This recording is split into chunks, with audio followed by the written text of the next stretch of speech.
Hello दोस्तों, मैं Kanika from फटाफट लर्निंग और अपने आज के सेशन में हम पढ़ेंगे आपकी पाठ्य पुस्तक क्षितिज कक्षा 9 का पहला पाठ, जिसका शीर्षक है दो बैलों की कथा। ये आपकी पाठ्य पुस्तक में दिया गया पहला पाठ है और इसके लेखक हैं मुंशी प्रेमचंद्र जी। तो चलिए इस पाठ की शुरुआत करते हैं। तो चलिए दोस्तों, हम इस पाठ की शुरुआत करते हैं, जिसका शीर्षक है दो बैलों की कथा। दो बैलों की कथा के माध्यम से प्रेमचंद ने कृषिक, समाज और पशुओं के भावनात्मक संबंध का वर्णन किया है। यानी कि जो कृषि होते हैं और जो पशु होते हैं उनके बीच जो है रिलेशनशिप का वर्णन किया है, उन दोनों के रिलेशनशिप के बारे में बताया गया है। और इस कहानी में उन्होंने यह भी बताया है कि स्वतंत्रता सहज से नहीं मिलती, यानी कि आसानी से नहीं मिलती है। उसके लिए क्या है, हमें बार बार संघर्ष करना पड़ता है। संघर्ष यानी क्या होता है, मेहनत। और इस प्रकार परोक्ष रूप से यह कहानी आज़ादी के आंदोलन की भावना से भी जुड़ी हुई है। यानी कि हम कह सकते हैं कि दूसरे रूप से ये जो कहानी है वो आज़ादी के आंदोलन की भावना से भी जुड़ी हुई है। क्योंकि दोस्तों, जब ये कहानी लिखी गई थी तो उस टाइम क्या है, हमारा देश जो है वो अंग्रेज़ों का गुलाम था। इसलिए ये जो कहानी है वो उस भावना से जुड़ी हुई है। और इसके साथ ही ये इस कहानी में प्रेमचंद ने पंचतंत्र और हितोपदेश के कथा परंपरा का उपयोग और विकास किया है। तो चलिए अब हम चैप्टर पे आते हैं। जानवरों में गधा सबसे ज़्यादा बुद्धिहीन समझा जाता है। अब ये बात तो बिल्कुल सच है कि जानवरों में जो गधा है वो सबसे ज़्यादा बुद्धिहीन समझा जाता है। हम जब किसी आदमी को परले दर्जे का बेवकूफ़ कहना चाहते हैं तो उसे गधा कह देते हैं। गधा सचमुच बेवकूफ़ है या उसके सीधेपन और उसकी निरापद सहिष्णुता का ने उसे यह पदवी दे दी है। यानी कि अब इसमें लेखक क्या कहना चाहते हैं, वो ये कहना चाहते हैं, वो ये क्वेश्चन उठा रहे हैं कि जो गधा है क्या वो सचमुच बेवकूफ़ है या हम उसके सीधेपन का फ़ायदा उठाते हैं। क्योंकि आपने देखो कभी कभी ऐसा होता है कि कुछ लोग सीधे होते हैं, हम उन्हें कुछ भी कह देते हैं तो उस बात का जवाब नहीं देते। तो इसका मतलब ये नहीं है कि वो बेवकूफ़ है, इसका मतलब ये है या तो वो आपकी रिस्पेक्ट करते हैं या वो बहुत ज़्यादा सीधे हैं। अब देखो जैसे नेक्स्ट लाइन में लिखा है, गाय सींग मारती है, बिहाई हुई गाय तो अनायास ही सिंहनी का रूप धारण कर लेती है। यानी कि जो बिहाई हुई सिंहनी होती है, जो शेरनी होती है, वो क्या करती है, ऐसे ही क्या करती है, सिंहनी यानी कि शेरनी का रूप धारण कर लेते हैं। कौन, गाय जो होती है बिहाई हुई। और कुत्ता भी बहुत गरीब जानवर है, यानी कि जो डॉगी होता है वो भी बहुत ज़्यादा गरीब जानवर है, लेकिन कभी कभी उसे क्रोध आ ही जाता है। अब ऐसा तो हम सबके साथ ही होता है कि चाहे हम कितने भी अच्छे हों, लेकिन कभी कभी तो हम लोगों को गुस्सा आ ही जाता है। किंतु गधे को कभी क्रोध करते नहीं सुना और ना ही देखा। यानी कि हमने कभी नहीं सुना कि गधे को कभी क्रोध आया हो। तो क्या आपने कभी सुना है ऐसा कि कभी गधे ने गुस्से में ये कर दिया हो या गुस्से में वो कर दिया हो? नहीं। जितना चाहो गरीब को मारो, चाहे जैसी खराब सड़ी हुई घास सामने डाल दो, उसके चेहरे पर कभी असंतोष की छाया भी नहीं दिखाई देगी। यानी कि इसमें लेखक कहते हैं गरीब, उन्होंने यहाँ पे गरीब किसको बोला है, उन्होंने यहाँ पे गरीब बोला है, किसको बोला है, आपको पता है कि किसको बोला है? उन्होंने यहाँ पे गरीब बोला है गधे को। यानी कि जो गधा है उसे क्या बोला है उन्होंने, गरीब बोला है। चाहे जैसी खराब सड़ी हुई घास उसके सामने डाल दो, लेकिन उसके चेहरे पर कभी भी असंतोष की छाया भी दिखाई नहीं देगी। वैशाख में चाहे एकाध बार कुलेल, कुलेल का मतलब क्या होता है दोस्तों, कुलेल का अर्थ होता है खेलना, यानी कि क्रीड़ा कह सकते हैं हम, यानी कि खेल।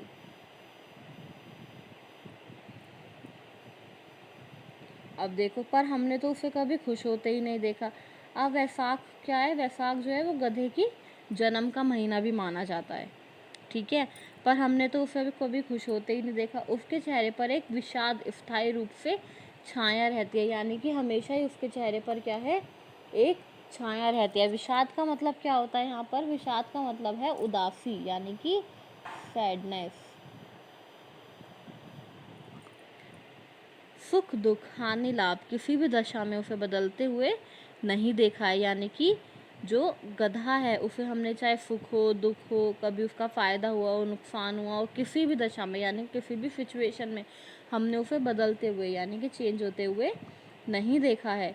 ऋषियों और मुनियों के जितने गुण हैं वे सभी उसमें पराकाष्ठा होते हैं। पराकाष्ठा मतलब होता है उसकी अंतिम सीमा में है, यानी कि जो भी ऋषियों और मुनियों में गुण होते हैं ना, वो क्या है, गधे में हमेशा से रहते को पहुंच गए हैं, यानी कि उसकी अंतिम सीमा तक पहुंच गए हैं। मतलब गधे के अंदर ऋषि मुनियों के गुण आ गए हैं। पर आदमी उसे बेवकूफ़ कहता है, लेकिन तब भी क्या है, आदमी उसे बेवकूफ़ कहता है। सद्गुणों का इतना अनादर कहीं नहीं देखा। सद्गुणों का मतलब क्या होता है दोस्तों, जो भी हमारे अच्छे गुण होते हैं उनका हमने अनादर मतलब बेइज्जती कह सकते हैं हम, वो हमने कहीं भी नहीं देखी। कदाचित सीधापन संसार के लिए उपयुक्त नहीं है।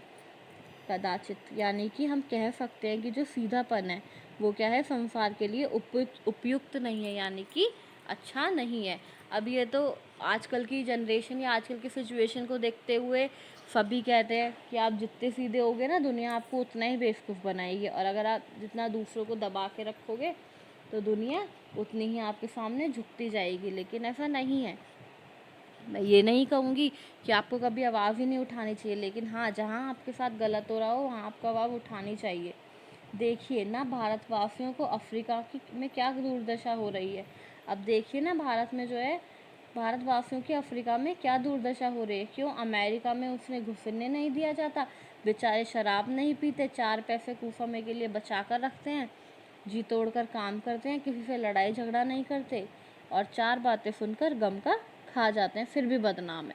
अब यहाँ पर मैंने आपको जैसे बताया कि ये जो कहानी है ये आज़ादी के टाइम पर लिखी गई है, तो वहाँ पे जो है, जो अंग्रेज़ होते थे वो हम इंडियंस यानी कि जो हिंदुस्तानी हैं उन्हें कुछ नहीं समझते थे, और अपना सारा काम वो हम लोगों से करवाते, लेकिन तब भी अपने जूते की नोक पर रखते थे वो हम लोगों को। कहा जाता है वे जीवन के आदर्श को नीचा नहीं करते, यानी कि जो उनके जीवन का आदर्श होता है वो उसे कभी भी नीचा नहीं रखते। अगर वे ईंट का जवाब पत्थर से देना सीख जाते तो शायद सभ्य कहलाने लगते। अब जैसा कि मैंने आपको बताया था कि ईंट का जवाब पत्थर से देने का मतलब क्या होता है, दोस्तों प्लीज़ कमेंट बॉक्स में बताइए कि मैंने इससे पहले आपको बताया था कि ईंट का जवाब पत्थर से का मीनिंग। जापान की मिसालें सामने हैं, एक ही विजय ने उसे संसार की सभ्य जातियों का गन्ना बना दिया है, यानी कि यहाँ पर वो कहते हैं, लेकिन गधे का एक छोटा भाई और भी है जो उससे कम ही गधा है, यानी कि अब इसमें गधे के छोटे भाई की बात की गई है, जो कौन है, बैल। जिस अर्थ में हम गधे का प्रयोग करते हैं कुछ उसी से मिलते जुलते अर्थ हैं बैल, या फिर मिलते जुलते अर्थ है बछिया के ताऊ का भी प्रयोग करते हैं। किसके लिए? हम बैल के लिए। बैल के लिए हम किसका प्रयोग करते हैं? बछिया के ताऊ का। कुछ लोग बैल को शायद बेवकूफ़ों में सर्वश्रेष्ठ कहेंगे, मगर हमारा विचार ऐसा नहीं है। बैल कभी कभी मारता भी है और कभी कभी अड़ियल बहल भी देखने में आता है, और भी कई रीतियों से अपना असंतोष प्रकट करता है, अतएव उसका स्थान गधे से नीचा है। अब इसमें लेखक कहते हैं कि जो गधा है उसका जो स्थान है वो हमेशा बैल से ऊंचा है, क्योंकि बैल क्या है, बैल कभी कभी अड़ियल हो जाता है और कई रीतियों में अपना असंतोष भी प्रकट करता है, लेकिन गधा ऐसा नहीं करता। छुरी और कांची के दोनों बैलों के नाम थे हीरा और मोती, यानी कि जो छुरी और कांची थे उनके दोनों बैलों के नाम क्या थे? हीरा और मोती। अब यहाँ पे छुरी और कांची कौन है? छुरी और कांची जो है वो एक किसान है छुरी, और उसकी वाइफ का नाम है कांची, और हीरा और मोती क्या है? उनके बैलों के नाम है। पछाई जाति के देखने थे, देखने में सुंदर, काम में चौकस, डील में ऊंच। अब डील का मतलब क्या होता है यहाँ पे? कद, यानी कि जो उनका कद था। बहुत दिनों साथ रहते रहते दोनों में भाईचारा हो गया था। वो बहुत टाइम से साथ थे तो उन दोनों का भाईचारा हो गया था। अब दोनों आमने सामने या आसपास बैठे हुए एक दूसरे से मूक भाषा क्या होती है दोस्तों? चुपचाप, यानी कि वो एक दूसरे की साइलेंस, शांति भी समझते थे, में विचार विनिमय करते थे। विचार विनिमय मतलब एक दूसरे से अपने थॉट्स शेयर करना, अपने थिंकिंग शेयर करना। एक दूसरे के मन की बात कैसे समझ जाते थे ये तो हम नहीं कह सकते, यानी कि वो दोनों चुप रहते हुए भी एक दूसरे की बातों को समझ जाया करते थे। अवश्य ही उनमें कोई ऐसी गुप्त शक्ति थी। गुप्त का मतलब होता है जो कि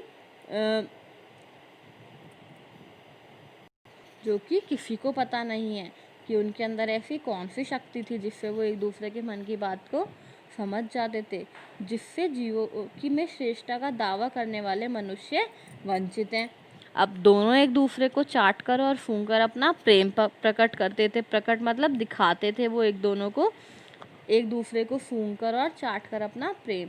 कभी कभी दोनों सींग भी मिला लिया करते थे। अब यहाँ पर सींग मिलाने का मतलब ये नहीं है कि वो दोनों लड़ाई करते थे। अब देखो नेक्स्ट लाइन में है विग्रह के नाते नहीं, यानी कि एक दूसरे से लड़ाई के मारे नहीं वो हिला लगाते थे क्या सींग एक दूसरे के, बल्कि दोस्ती के भाव से, आत्मीयता के भाव से। जैसे दोस्तों में घनिष्ठ होते हैं ना, ढोल धप्पा होने लगता है जैसे कि हम लोग खेलते हैं, ऐसे ही वो लोग एक दूसरे से सींग मिलाकर खेलते थे। इसके बिना दोस्ती फुसफुसी कुछ हल्की सी रहती थी, जिस पर ज़्यादा विश्वास नहीं किया जा सकता। जिस वक्त ये दोनों बैल हल या गाड़ी में जोत दिए जाते थे। अब जैसे हम लोग गाँव में जाते हैं तो उसमें क्या होता है, जब हल जोत दिए जाते हैं, हल में यानी कि जब ये खेतों में बैल बांध दिए जाते हैं उससे, तो ये लोग क्या करते थे, एक गर्दन हिलाते हुए चलते थे। और उस वक्त इनकी चेष्टा मतलब इनका जो हम कह सकते हैं लक्ष्य क्या होता था, वो यही होता था कि ज़्यादा से ज़्यादा बोझ, यानी कि ज़्यादा से ज़्यादा भार है वो मेरी साइड आए। अब हीरा ये सोचता था कि ज़्यादा बोझ मेरी साइड आए, और मोती ये सोचता था कि ज़्यादा बोझ उसकी साइड आए।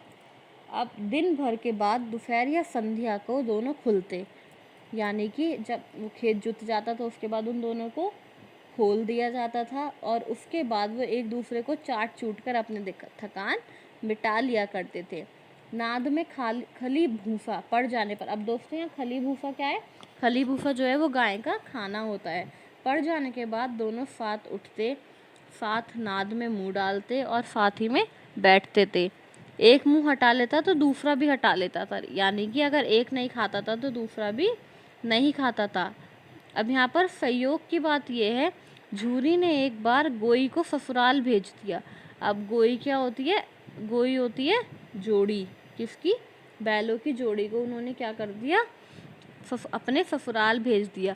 लेकिन बैलों को ये बात नहीं पता थी कि वो क्यों भेजे जा रहे हैं। समझे कि मालिक ने हमें बेच दिया है। अब जो हीरा और मोती थे उन्होंने क्या सोचा, उन्होंने सोचा कि जो मालिक हैं उन्होंने उन्हें बेच दिया है। अब चाहे उन्हें ये बात अच्छी लगी हो या बुरी, लेकिन अब कौन जाने, किसी को भी नहीं पता। पर झूरी के जो साले थे, गया को घर तक गोई ले जाने में दांतों पसीना आ गया।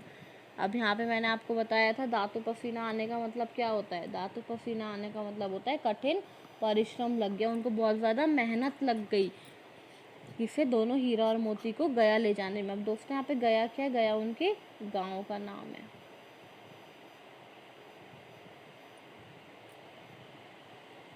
पीछे से हाँकता तो दोनों दाएं बाएं भागते। अगर वो पीछे से उनको हाँकता था वो दोनों क्या करते, कोई इधर भागता कोई उधर भागता, और पगहियाँ पकड़कर। अब यहाँ पे दोस्तों पगहियाँ का मतलब क्या है, पगहियाँ का मतलब होता है पशु बांधने की रस्सी, जिससे हम लोग पशुओं को बांधते हैं। और आगे से खींचता तो दोनों पीछे को जोर लगाते। अब अगर पगहियाँ पकड़ के उन्हें आगे को खींचता तो वो पीछे को जोर लगाते। मारता तो दोनों सींग नीचे करके हुकराते, और अगर वो उनकी पिटाई करता तो क्या करता, वो दोनों सींग नीचे करके, जैसे कभी अगर आपने देखा हो कि जब बैल को गुस्सा आता है तो वो ऐसे नीचे करके अपना सर हिलाती है बहुत ज़ोर से, तो वो लोग ऐसा ही करते। अगर ईश्वर ने उन्हें वाणी दी होती, यानी कि अगर ईश्वर ने उन्हें बोलने की शक्ति दी होती, तो वो क्या करते, तो वो छुरी से ज़रूर पूछते कि तुम हमें क्यों बेच रहे हो, तुम हम गरीबों को क्यों निकाल रहे हो, यानी कि क्यों बेच रहे हो या क्यों निकाल रहे हो। हमने तो तुम्हारी सेवा में कोई कसर नहीं उठा रखी, मतलब छोड़ी। अब वो दोनों मन में ये सोचते हैं कि अगर हमें वाणी दी होती तो हम ये पूछते कि आपने हमें क्यों निकाल रहे हो, हमने तो आपकी सेवा में कोई कमी नहीं छोड़ी। अगर इतनी मेहनत से काम नहीं चलता तो हम और काम कर लेते। हीरा और मोती अपने मन में ये सोचते हैं कि अगर झूरी का इतनी मेहनत से भी कोई काम नहीं चलता तो ये लोग और काम करते, चाहे हम तुम्हारी चाकरी में मर जाते। अब देखो नेक्स्ट लाइन में ना, हम तो तुम्हारी चाकरी में मर जाना कबूल था, हमने कभी दाने चार की शिकायत नहीं की। दाने चार मतलब उन्होंने कभी भी खाने पीने किसी चीज़ की शिकायत नहीं की। तुमने जो कुछ खिलाया वह सर झुका कर खा लिया, फिर भी तुमने हमें इस जालिम के हाथों क्यों बेच दिया। यानी कि अब वो ये जालिम किसे कह रहे हैं, वो जालिम कह रहे हैं उन झूरी के साले को। संध्या के समय दोनों बैल अपने नए स्थान पर पहुंचे। संध्या मतलब शाम को वो दोनों क्या हुआ, अपने नए स्थान पर पहुंचे और दिन भर के भूखे थे। लेकिन जब नांद में लगाए गए तो एक ने भी उसमें मुंह नहीं डाला। नाद मतलब जब उन्होंने उसे खाने की जगह पर बांधा तो क्या दोनों में से एक ने भी खाने पर मुंह नहीं डाला। दिल भारी हो रहा था, यानी कि दिल उनका भारी हो रहा था। जिन्होंने अपना घर समझ यानी कि जिस घर को वो अपना घर समझ रहे थे वे आज उनसे छूट गया था। और ये नया घर, नए गांव, नया आदमी उन्हें बेगाने से लगते थे। बेगाने मतलब उन्हें अजनबी से लगते थे, अजनबी से लगते थे। दोनों ने अपनी मूक भाषा में सलाह की, एक दूसरे को कनखियों से देखा। कनखियों मतलब साइड से देखा उन्होंने एक दूसरे को, और लेट गए। यानी कि उन्होंने कुछ भी नहीं खाया और वो दोनों क्या हुआ, लेट गए। अब दोस्तों ऐसा तो हमारे साथ भी कितनी बार हो जाता है, हमारा कहीं जाने का मन नहीं होता और फिर भी अगर कोई हमें ज़बरदस्ती ले जाए तो फिर हमारे साथ क्या होता है, हमारा वहाँ पे बिल्कुल भी मन नहीं लगता है। अब चलिए तो फिर हम नेक्स्ट पैराग्राफ पे आते हैं। दोनों ने अपनी मूक भाषा में सलाह की और एक दूसरे को कनखियों से देखा और लेट गए। जब गांव में सोता पड़ गया तो दोनों ने जोर मारकर पगे तुड़ा लिए। पगे मतलब वही रस्सी जिससे हम पशुओं को बांधते हैं, तुड़ा लिए मतलब तोड़ दिए और घर की तरफ चले। पगे बहुत मजबूत थे, अनुमान ना हो सकता था कि कोई बैल उन्हें तोड़ सकेगा। यानी कि जो पगे थे, जो रस्सी थी वो बहुत ज़्यादा मजबूत थी। और ऐसा अनुमान मतलब ऐसा कोई भी नहीं सोच सकता था कि जो बैल है वो उन्हें तोड़ देंगे। पर इन दोनों ने इस समय दुगनी शक्ति आ गई थी जब वो तोड़ने लगे थे। अब अगर आपको कोई इतना इंसान ऐसा करे तो आपको भी ये लगेगा ना कि बस आपको जाना है, और आप जाने के लिए अपनी जितनी भी आपके अंदर शक्ति होगी वो सारी आप लगा देंगे। तो ऐसा ही क्या किया, ऐसे उन दोनों बैलों ने भी करा। एक झटके में रस्सियाँ टूट गईं। झूरी प्रातःकाल सोकर उठा तो देखा कि दोनों बैल चरनी पर खड़े हैं। चरनी क्या, जहाँ पर उनको खाना दिया जाता था वहाँ पर। दोनों की गर्दनों में आधा आधा घराव लटक रहा है। अब दोस्तों घराव क्या होता है, जो फुद्देदार रस्सी होती है ना, जो बैल आदि के गलों में पहनाई जाती है वो। ठीक है, दोनों गर्दनों में आधा आधा घराव लटक रहा है। घुटने तक पांव कीचड़ से भरे हैं और दोनों की आंखों में विद्रोह ही स्नेह झलक रहा है। अब जैसे गुस्से में आप लोग कभी देखते हो ना अपने मम्मी पापा को या अपने भाई बहन को, जब वो आपकी कोई चीज़ ले लेते हैं या आपको लगता है ये तो गलती भी नहीं थी फिर भी मुझे इतना डांट दिया, तो ऐसा ही अब उनके साथ हो रहा है। झूरी बैलों को देखकर स्नेह से गदगद हो गया। यानी कि जो झूरी था उसने भी क्या करा, वो बैलों को देखकर बहुत ज़्यादा खुश हो गया। दौड़कर उन्हें क्या किया, उसने गले से लगा लिया। प्रेमालिंगन और चुंबन का वह दृश्य बड़ा ही मनोहर था। अब अगर ऐसा होता है कि आपको भी मम्मी से मिलना है और मम्मी को भी आपसे मिलना है, लेकिन आप किसी कारणवश ना मिल पा रहे हो और फिर अगर आप एकदम से उनके सामने आ जाओगे तो आप दोनों की जो खुशी होगी वही क्या थी, अब झूरी और बैलों के बीच थी।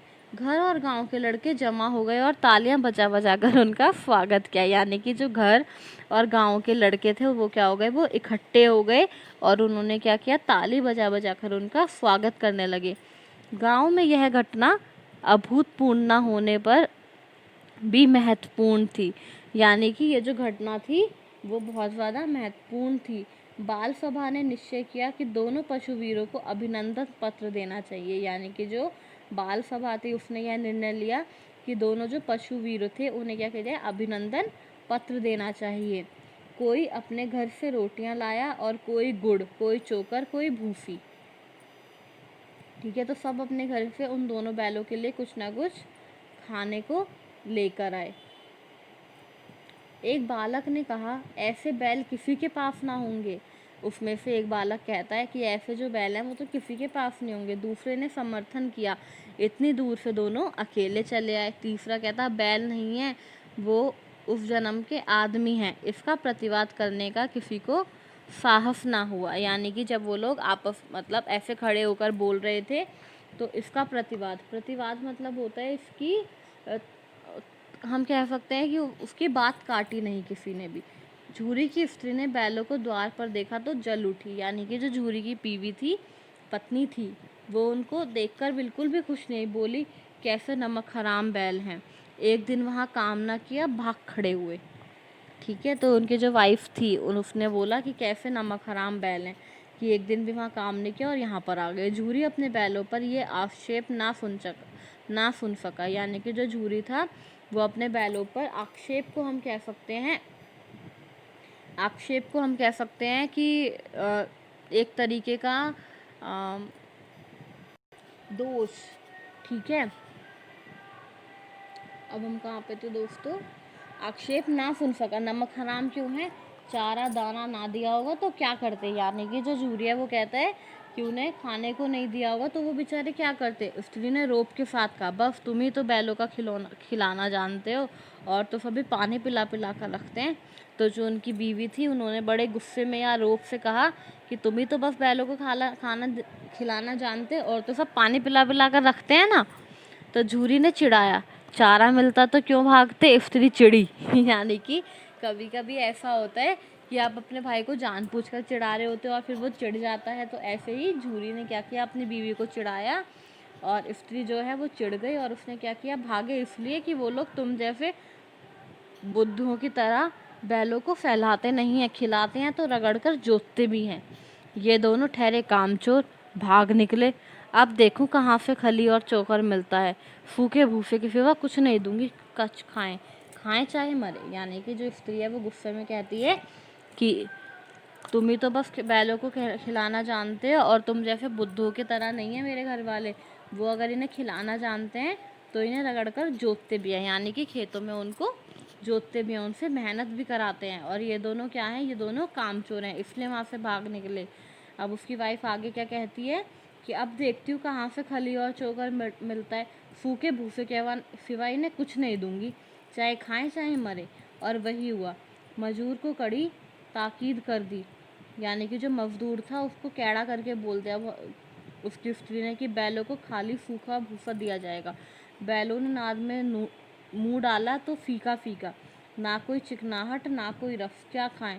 आशा भरी आंखों से द्वार की ओर ताकने लगे। झूरी ने मजदूर से कहा थोड़ी सी खली क्यों नहीं डाल देता बे?